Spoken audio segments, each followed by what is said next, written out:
Hola! Nasa Barcelona ka pero biglang nag-crave ng pagkaing Pinoy? So eto na nga, pumunta kami ng friend ko sa Film Manila. Grabe, parang umuwi lang kami ng Pilipinas. Ang ganda ng interior napakasimple lang, yung saying. Tapos ang saya kasi may mga foreigners kaming kasabay kumain. Sobrang enjoy, solid na solid sa lasang Pinoy.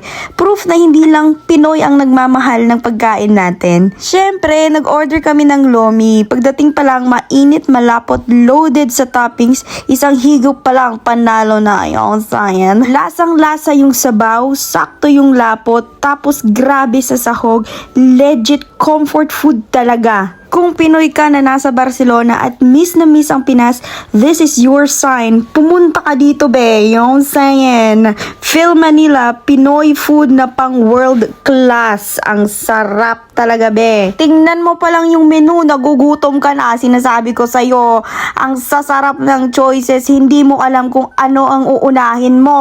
Unahin mong kainin. Siya ba? O ito. Ay. So, ayun na nga. Tapos na kaming kumain at hindi na naming umuwi. That's it for now. Adios!